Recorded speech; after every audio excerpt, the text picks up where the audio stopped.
Hey, what's up everybody? It's your boy Ryan here. So today I'll be doing the next part of what if Izuku or Deku had all for one. So let's begin. Before we start this video, special shout out to all of these people who commented in the previous episode. With no longer ado, let's begin with this part. Izuku was currently running in Central Park as he had taken to running around all of the paths that are made around the park. It's also reasonably safe as well since there is a police precinct made on the park itself due to how high traffic the park is. Also, there are a handful of heroes that have patrol routes through the park. As such, Central Park is a safe place for civilians to roam around at without fear of being attacked. It has also been about half a year since Izuku has been with his father. Many things have changed in Izuku's life. One example of the changes is that Izuku did sit for his placement exam, had passed his high school education and everything below. As such, Izuku was now starting his college level education and was working on his bachelor's degree in quark science. Izuku wanted to get a PhD in quark science, but he knew it would take time, which he honestly had, so Izuku didn't bother rushing his college level education, but he didn't slack off in it either. Izuku therapy sessions have also been moved recently from twice a week to twice a month since the therapist deemed him stable enough. Izuku still had anger and resentment toward his previous family, but he was getting better at not holding onto the said anger anymore. Hisashi wasn't worried that Izuku would turn down the same path that himself had taken 200 years ago. The doctors were also giving Izuku a clean bill of health with his improved diet and body weight. Izuku now was far more lean and compact, but he was starting to grow in height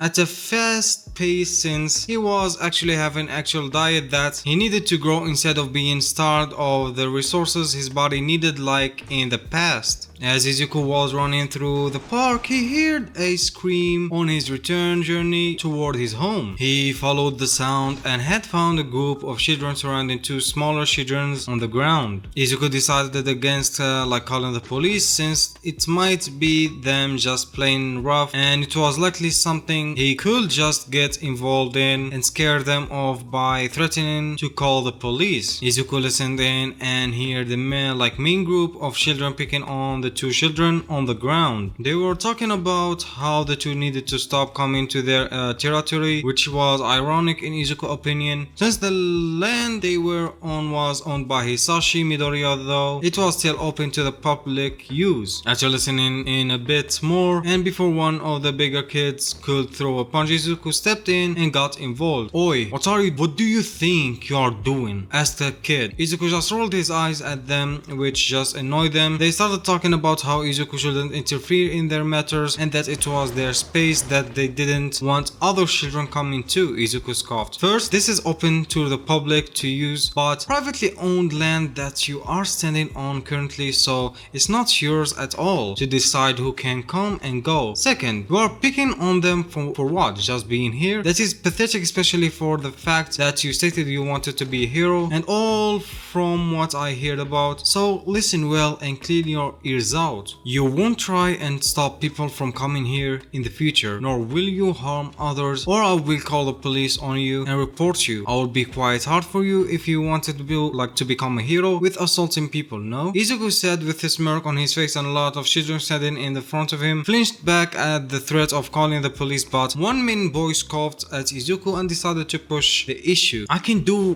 what I wish. My father is the deputy commissioner in the police force. The police won't do anything to me since they won't risk losing their jobs," stated the bully. Izuku asked him what his father's name was and the boy willingly gave it. Izuku pulled his phone and looked at it up. Izuku nodded his head and confirmed that the name was listed as the deputy commissioner. "What's your name then and all of yours?" Izuku asked the boys and they stupidly gave them. Izuku then called Seth King up and after a few rings he answered. "Hello Seth? Yes, I'm doing fine. I have some names for you." "Yes, they are." Izuku said it and he gave the names. Everyone Stella was confused why he was giving someone their names. Yes, the reason I gave you them is that I want you to fill paperwork banning them from the land that we own in Central Park. Also, I want you to look into their families and bring the issues up with the mayor of the city and the police commissioner, since the first name I gave you claims to be the son of the deputy commissioner and is using his father's position to threaten people and most likely threaten police officers. Izuku stated, and after being silent for few minutes, he nodded his head. Soon the phone call ended and Izuku ended the call. They were all silent as they looked at him. So, good news, or rather bad news for you. Your family will soon receive a notice stating that you are banned from entering this section of the park since it's private property. 2. An investigation will be started to look into your threatening of people with your father's position and if he had knowledge of you doing, which might cost him his job. All of you other boys will also receive notice banning you from this section of the park as well. Any questions? Izuku stated with a kind smile, which wasn't so kind since he's just bashing them. They were all stunned when the main boy spoke up asking who the hell he was. Izuku just smiled widely at this since his confidence since being with his father has skyrocketed. I'm Izuku effing Midoriya and you are on my family land, Izuku stated with a grin. The boys all ran away after he said that, but Izuku rolled his eyes since that wasn't going to stop anything that was set in motion. Izuku then turned around and looked at the two kids that were being picked on. Izuku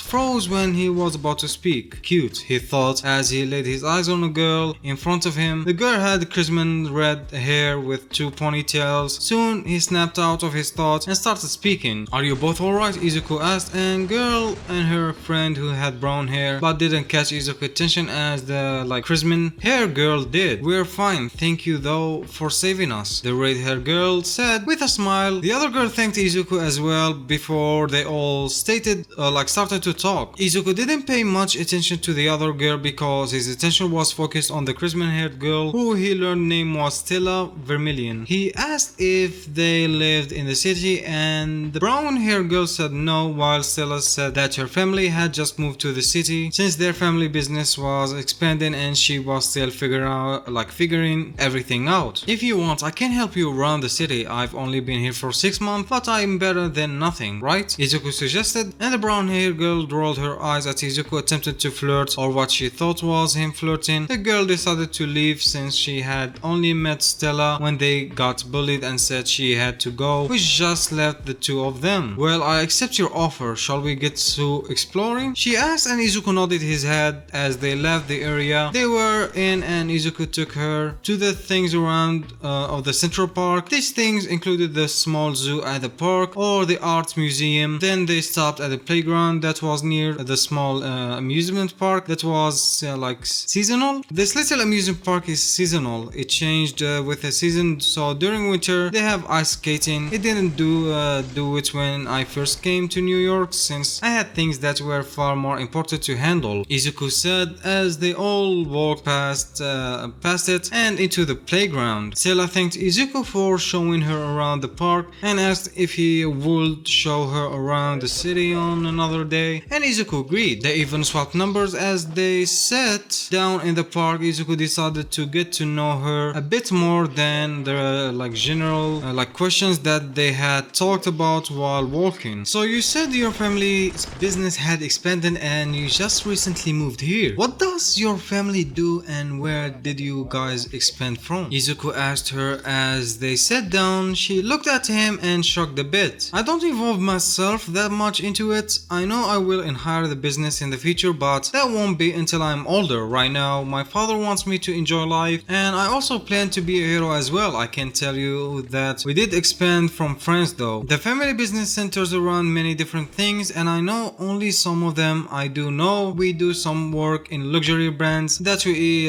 exhort out of France. We had recently made a deal with a major company here in New York that is an international company but does most of their business in the United States, but I don't remember the name since I wasn't involved in anything. I just came along for the ride. Stella stated and Izuku nodded his head. I wonder if it's with my father's business, Izuku thought. Then he asked her if she missed any of her friends back in France. Not really. Most of them were my friends due to my parents' business. I'm hoping to make friends here in America, which it seems I've made one, she said, and she smiled at Izuku. Damn, that's an arrow to my heart, Izuku thought, and he cursed himself for having a crush on a girl he just met. Soon it was starting to get darker out when Stella's phone rang. She pulled her phone out and read "Father" on it. She answered it and Izuku could hear the other side due to how close they were sitting. "Oh, hello, Father," she stated, and Izuku heard the other side asked where she was since she hasn't come home yet.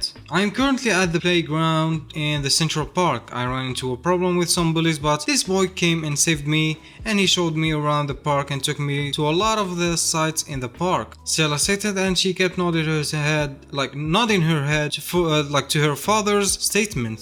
"Okay, I'll be waiting," Stella said and ended the call. She then turned to Izuku and asked if he would mind waiting until her father came and picked her up. Izuku nodded his head and agreed to wait. After about 10 minutes, a male voice was heard behind them as they were playing on the swings. Izuku and Stella turned around and saw what Izuku was assuming was her father due to the red-haired Christmas hair that they both shared. Overall, the male was quite bulky, not almighty bulky, but definitely extremely fit. "There you are, sweetie," the man said as he hugged his daughter. He saw Izuku, who was standing up now, and the man introduced himself to Izuku. "Hello, young man. I'm Francis Vermilion. I want to thank you for helping my daughter earlier today with the bullies." "What is your name, by the way?" Francis asked, Izuku said, "It's Izuku, sir." Izuku said not saying his last name, and the man noticed but didn't say anything about it. "Well, young man, I and daughter need to go for today," he said, and Stella came over before they left. "Iki," she said, "I'll text you later since we traded numbers. Remember, you promised to show me the other places in the city, so you better keep the promise," Stella said, and Izuku raised an eyebrow and said, "Iki?" he asked, and she nodded her head. "Yep, you're Iki from now on," she said, as she turned around and pulled by her father away. Izuku just shook his head at her antics and the new name. Ironically, they would see each other sooner than they thought. Izuku and Stella talked over text messages a lot for the next month, and hell, they couldn't meet up in person since both of them had gotten busy with their parents. Stella family was finishing everything they needed to finalize their move to America and were finishing opening their American headquarters, while Izuku and Hisashi had been training non-stop and adapting Izuku into the business environment. Hisashi wanted Izuku to get his feet wet with learning the reports and everything, so Izuku would be given a stack of documents to read and Hisashi would question him on different things that he should have noticed in the documents. Izuku was also getting much better in his training as well and had taken a few more quirks to add into the stockpile. So for the quirk list he had before, it's All for One, Hyper Regeneration, Stamina Booster, Familiar Telepath, Geolocation, Crow, Knowledge, Shadow Master, and Pitch Black, Shadow Minion, Shock Absorption, Velocity, Double Strength Booster, Color Changer, and for the new quirks, Warrior Replication, Null, Pain Negation, and that's all the new quirk he got. Now, outside of the training and everything else that's been going on, Izuku had learned that his father had requested him to come to a meeting with him. The meeting was with a newer business partner, but they were still a well-established company that was from France. This company has expanded into American market, and Midoriya Enterprise was helping the company out since it would give them access to new business segments in that they haven't done much in. The French company was mainly focused on more luxurious brands such as clothing, perfume, high-end food establishments, and some other things that Midoriya Enterprise didn't get involved much in as it's currently stood. Hisashi, however, wanted to invest more into this segment since Midoriya Enterprise had their hands in almost anything and everything, and this would present another chance at expanding their limited influence in those segments to be more influential, since they would have some ownership in the American segment that the French company would open. It would also open the door into other companies' businesses if Hisashi played his card right. Izuku got dressed in more business attire outfits and waited for his father in the living room of their home. Today he decided to sport his white hair and white eyes to match his father in this state. He looked more or less like a miniature version of his father, and Izuku always enjoyed the fact. Hisashi accepted it for several reasons. One, Hisashi wanted Izuku to feel comfortable with his own look. Two, based on the words of the therapist, is that Izuku suffered from some self-hatred when he see his green hair and green eyes, since it reminded him of Inkoyagi. As such, the therapist told Hisashi to always accept that Izuku might change his hair and eye color to on the fly, since it showed that Izuku is having a day down in regards to his mental health. Though Hisashi was told that Izuku will likely mellow out into a permanent hair color moving forward in the future once he let go of his anger fully for the most part. The therapist believed that Izuku will likely settle on white hair and white eyes due to his connection to Inko. Hisashi and Izuku soon made it to the office and went to Hisashi's office. The meeting will be in the next hour or so I've been giving you most of the information regards to the meeting. The main reason I needed you was because the owner of the business have a daughter that will lead the business in the future, but isn't really involved at the moment until she is older. I just need you to entertain her for an hour or two since she is the same age as you, okay? Hisashi asked, and Izuku nodded his head and was willing to help. Soon his phone had vibrated, and so it was from Stella. She had told him that her parents had dragged her to a meeting for a business since they wanted her to meet the other side and start getting used to doing it, like things like that. Izuku wished her luck and she just sent a smiley face back. Hisashi saw that texting and made a joke about Izuku having a crush, which caused Izuku to almost drop his phone and then glare up at his father. Stop being an embarrassing dad. Izuku pouted at his father, who just kept teasing him. Soon it was time for the meeting, and Izuku followed his father into the meeting room to find one Francis Vermilion, and a woman who looked like an older version of Stella. Izuku looked around the room and found the person he hoped to be in the room when he saw Francis. Indeed, just sitting in his chair behind the adult was Stella Vermilion. Izuku wanted to dart over, but he knew it would be rude since they were in the business sitting. Though Hisashi recognized the girl based on Izuku's description and looked at his son who was visibly brighter and having hard time staying still. Hisashi smiled a bit and then spoke to the other party in the room. Hello Francis, it's good to see you again since the last time. I'm assuming this is your wife you told me about, Hisashi asked as he shook hands with Francis. Indeed, this is my wife, Astria Vermilion, and behind us is our daughter, Stella Vermilion, Francis stated as he introduced his wife and daughter. Hisashi introduced himself, then he waved over to his son Izuku and walked up and waved at Stella, who looked confused. You forgot about me? Izuku said with a sad smile. Hisashi rolled his eyes since his son forgot that he changed his color and eye color. Even though you look similar, you still have a large difference between the two since it's create two different feelings from you, Hisashi said. Son, you forgot you changed your hair color and eye color, Hisashi said, and Izuku rubbed the back of his head and said, sorry. Hello everyone, I'm Izuku Midoriya. Stella, imagine me with the green hair and green eyes, Izuku said, and Stella's eyes widened and then she hugged Izuku, who started to stutter. Hisashi just chuckled a bit with the other parents. What did you change your hair and eye color? I kind of liked how you looked before, she said, and Izuku snapped back to the color green without even really thinking about it, which shocked the Vermilions. That's cool. Is that your quirk? She asked, and Izuku rubbed his head and shook his head. Think of my quirk on the lines of copy quirk. It's more than that, but it's easier to explain the concept, Izuku said, covering his entire quirk in half-truth. Stella nodded her head, and then they heard a small cough, and they turned around to find Asteria looking at the two of them. Stella, is this the boy that saved you from the bullies? She asked, and Stella nodded his head. Asteria thanked Izuku, who said it wasn't a problem. Izuku, will you take Stella around the place and entertain her for an hour or so until we are finished? Hisashi said, and Izuku agreed and took her hand and led her away. Though boys thoughts, the boys' children could hear the parents make jokes about them, which caused them to blush. Izuku took Stella to one of his favorite rooms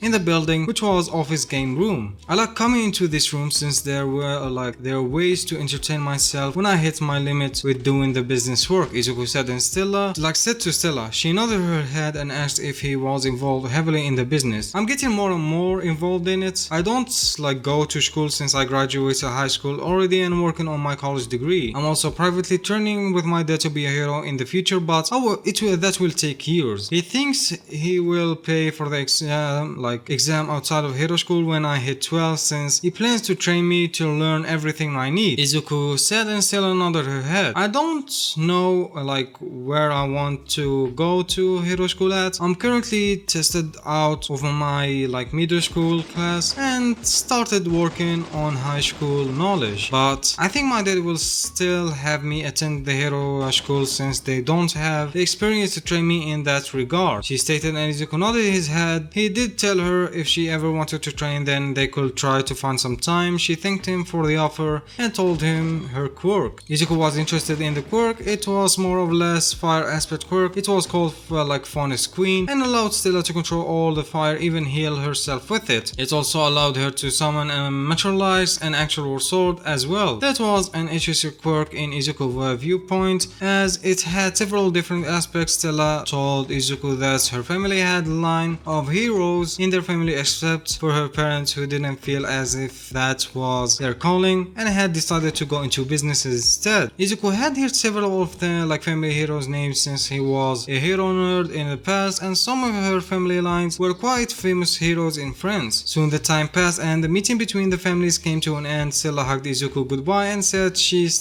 will text him later. Izuku waved back and said goodbye as well. He never realized that he never changed his color back either, nor he felt anger that he had toward his past family since early morning, since he was too focused on Stella the entire time. Hisashi had noticed it though and made it a note to inform the therapist of it. With that, guys, I'm gonna only post a short part of this because we are almost 10k. We are probably 60 subscribers away from 1k to give you the 1k special 10k special, which is 1 hour long video, and I might try my best to voice over it. And yeah, so I hope you enjoyed this video, and please don't forget to leave a like and subscribe. It's gonna help us with the YouTube algorithm and spread out our content for more people. And the second thing, as I always say, is stay home, stay safe, wash your hands, and spend the time with the most precious people you have, and take care of yourself because you are an important individual person. And see you in the next video. Peace out. Bye bye.